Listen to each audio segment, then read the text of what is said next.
It's a pleasure being here today, and I want to thank you for having me at the KAC National Convention to speak. When I was invited to speak at today's conference, I was particularly more excited than I've been in a long time compared to other events that I've spoken at. In the last year, I've spoken at over 50 events in front of maybe over 15,000 people, but for some reason, today was special. And I was wondering, why do I feel so excited about today compared to the other events that I've spoken at? And I was preparing for today's speech. I realized that the excitement was coming from a source. And that source is the common thread in all of us today. You see, we do have a common thread today, and that is that we are all Korean American. It's a thread of understanding, of enjoying, and being proud of where we came from, the fact that we are Korean American, our history, and our culture.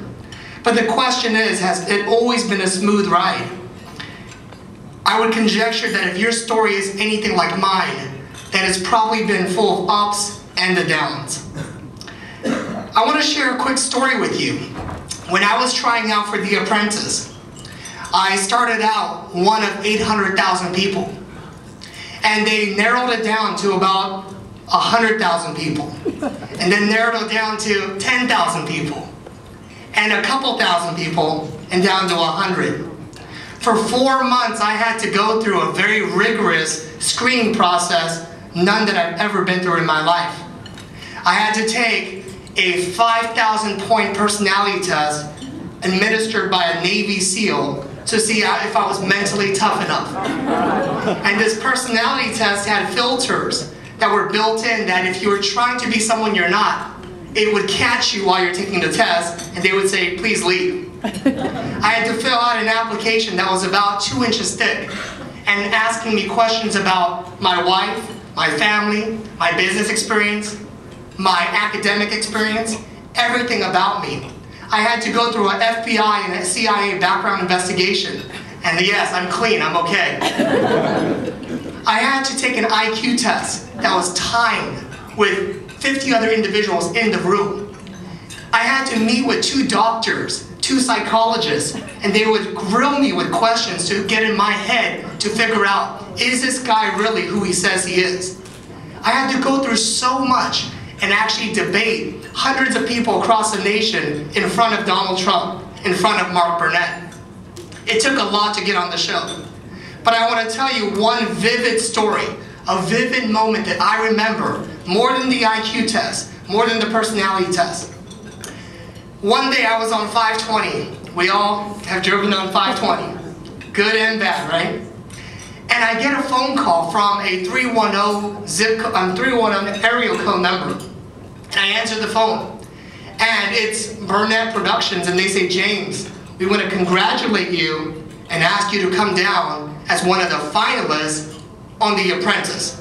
And I couldn't believe it. I couldn't believe it because they've never casted an Asian male on the show in the history of the show. In 6 seasons of the show, they've never casted an Asian male. So I was shocked even to my own surprise. So I went down to LA, and for 1 week, they sequestered me. I could not even make phone calls to my wife and kids. They sequestered me in a hotel and watched every move. The elevators were glass, so they watch when you eat, they watch when you work out. They see everything about you, how you walk, how you sit. They watch you 24/7, sequestered with 100 other individuals that are finalists. But I remember that 1 week, I was sitting in a chair with 3 producers from NBC and Mark Burnett Productions. And they opened up by asking me, James, so why should we have you on The Apprentice? There's hundreds of other people that would like to take your spot. Why should we have you on The Apprentice? And so I think about that, and I turn the question back to them, and I ask them a specific question. I asked them, in the 6 years of doing The Apprentice, or 6 seasons, how come you've never had another Asian person, an Asian male on The Apprentice? I know so many successful Asian businessmen and women, and how come I don't see them on your show? And I was completely surprised by the answer I got.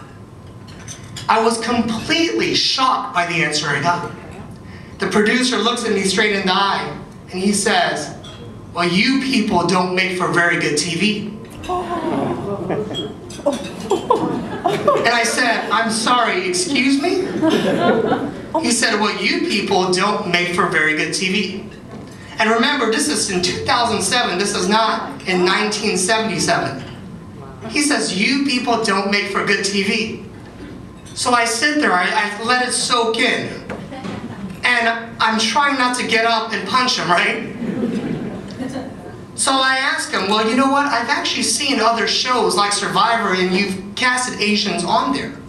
And they said, "Well, Survivor, we like having a wide variety of quiet people all the way to type A personalities, and the Asians are the quiet people. So we typecast that on purpose." I said, "Wow." But they said on The Apprentice, everyone has to be type A. They have to be dynamic. Every single person has to be. So therefore, you guys don't make for good TV for this show. And I said, "You know what? That's funny because the Asians that I hang out with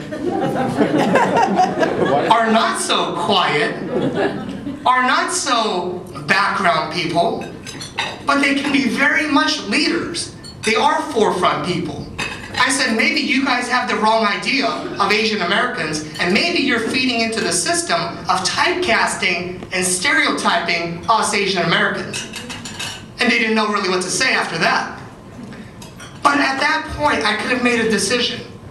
I could have said, "You know what, this is going to be too hard," and just mentally give up. Or I could say, "I'm going to use that as fuel, as more fire to prove them wrong and show that yes, Asian Americans can be forefront leaders." I have to back up a second here and tell you a little bit about how I grew up. I came to this country when I was about 4 in 1981 with my father and my sister. And we ended up in LAX, but then we ended up going to Houston, Texas. Don't ask me why we decided to go to Houston, Texas. But I can tell you stories with when kids would throw rocks at me at our home. Our car tires would get slashed. Spray paint on our home saying, "Go back to your country." I can tell you and vividly remember these stories where my own grade school teachers would put me in the corner because I was Asian. We lived in a rural area of Houston that was not so metropolitan, so therefore there were not very many minorities. This was very real in rural America back in the early 80s. Even with all the racial discrimination, I made a decision to fight back, to not succumb to the oppressive ideologies based on ignorance and lack of understanding. I made a decision as a kid to say I'm not going to give in to the racism, the discrimination that we see so much in our lives. I just made a decision that I wasn't going to give in to that. And so you can see when the producers told me that all Asians are just good at math and we're very quiet, it struck a chord with me. I had a little chip on my shoulder growing up, and that chip came back. But once again, do we use that chip in a positive way or do we use it in a negative way?